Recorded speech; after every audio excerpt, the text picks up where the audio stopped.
রাত পোহালে শুরু হতে চলেছে রামপুরহাট উৎসব। তারই প্রস্তুতি চলছে জোর কদমে। রামপুরহাট উৎসব উপলক্ষে আজ সকাল থেকে শুরু হয় অঙ্কন প্রতিযোগিতা। উপস্থিত ছিলেন পৌরপিতা সৌমেন ভকত সহ আরও বিশিষ্টজনেরা।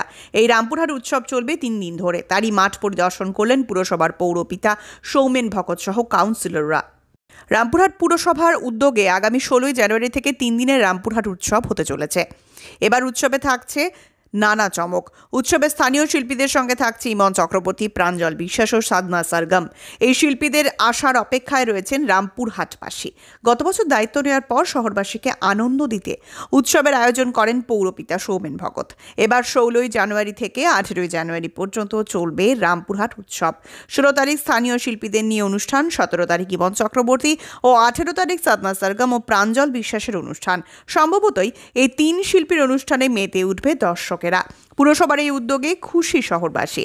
তবে শুধু সঙ্গীতানুষ্ঠানই নয়, রামপুরহাট গান্ধী পার্ক স্টেডিয়ামে আয়োজিত এই উৎসবে 3 দিনে মাধ্যমিক ও উচ্চ মাধ্যমিক পরীক্ষায় কৃতী ছাত্রছাত্রী ও সমাজের বিশিষ্টদের সংবর্ধিত করা হবে। একই সঙ্গে দুর্গাপূজার ও মহরম কমিটির হাতে পুরস্কার তুলে দেওয়া হবে। চেয়ারম্যান সৌমেন ভকত বলেন, শহরবাসীকে আনন্দ উৎসাহ দিতেই এই উৎসবের আয়োজন। কাল থেকে তো রামপুরহাট উৎসব, রামপুরহাট বাস স্ট্যান্ডে কি চমক থাকছে? কাল থেকে রামপুরহাট উৎসব কাল থেকে ঠিকই, কিন্তু রামপুরহাট উৎসবটা আজ থেকেই শুরু হয়ে গেছে। কারণ আপনারা দেখেছেন বসে আঁকা প্রতিযোগিতা, আবৃত্তি প্রতিযোগিতা, নৃত্য প্রতিযোগিতা, এইসব প্রতিযোগিতা আমাদের মধ্যে আজ হয়ে গেছে এবং এইসব পার্টিসিপেন্ট ফার্স্ট সেকেন্ড থার্ড যারা হবে তাদেরকে সম্বর্ধিত করা হবে। তার সঙ্গে সঙ্গে কালকে আমাদের দুপুর 2টোর সময় শুরু হবে। মাধ্যমিক উচ্চ মাধ্যমিকে কৃতী ছাত্রছাত্রীদেরকে সম্বর্ধিত করা হবে। তার সঙ্গে সঙ্গে দুর্গাপুজো এবং মহরম কমিটি যারা আছে তাদেরকে পুরস্কৃত করা হবে এবং আমাদের যে সমস্ত সাংস্কৃতিক দল আছে তারা পারফর্ম করবেন। বৈকাল 5টা থেকে কাল রাত্রি পর্যন্ত প্রোগ্রাম চলবে। আমাদের 17 তারিখ ইমন চক্রবর্তী আসছেন, উনি পারফর্ম করবেন। আপনাদের সবাইকে আমন্ত্রণ জানাচ্ছি। তার সঙ্গে সঙ্গে 18 তারিখও আমন্ত্রণ জানাচ্ছি। প্রাঞ্জল বিশ্বাস এবং সাধনা সরগম আসছেন এবং আজকের দিনে মোটামুটি কাজ আমাদের কমপ্লিটের দিকে, সব কাজ হয়ে গেছে। কাল থেকে আমরা একসঙ্গে আনন্দ। রামপুরহাটবাসী, বীরভূমবাসীকে বলছি, আসুন একসঙ্গে এই আনন্দে মেতে উঠি। সবাইকে আসার আমন্ত্রণ জানাচ্ছি। অবশ্যই আসবেন রামপুরহাট উৎসবে। টিকিট বা কিছু না, এটা বিনামূল্যে সবারই জন্য, কোনো টিকিট নাই, কোনো ভিআইপি নাই, সকলের জন্য চেয়ার ব্যবস্থা করা আছে, কিন্তু আগে বসতে গেলে আগে আসতে হবে।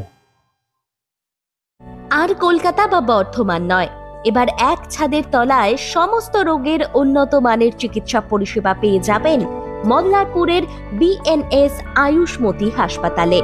বিএনএস আয়ুষ্মতি হাসপাতাল, বাহিনা মোড়, NH14, মল্লারপুর। বিএনএস আয়ুষ্মতি হাসপাতালে স্বাস্থ্যসাথী কার্ডের মাধ্যমে সমস্ত রোগের চিকিৎসা করা হয়ে থাকে। আমাদের এখানে রয়েছে উন্নত মানের যন্ত্রপাতির আধুনিক অপারেশন থিয়েটার, ICU, CCU ও উন্নত মানের ল্যাবরেটরি। বিএনএস আয়ুষ্মতি হাসপাতাল, মল্লারপুর। আমাদের এখানে জেনারেল মেডিসিন, স্ত্রী ও শিশু রোগ, অস্থিরোগ, কার্ডিওলজি সহ সমস্ত রোগের অভিজ্ঞ ও বিশেষজ্ঞ চিকিৎসক দ্বারা চিকিৎসা করা হয়। আমাদের এখানে কিডনির ডায়ালিসিসও করা হয়।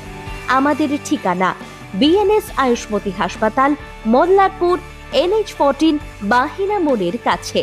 যোগাযোগের নাম্বার 7890500905 এবং 7890300903।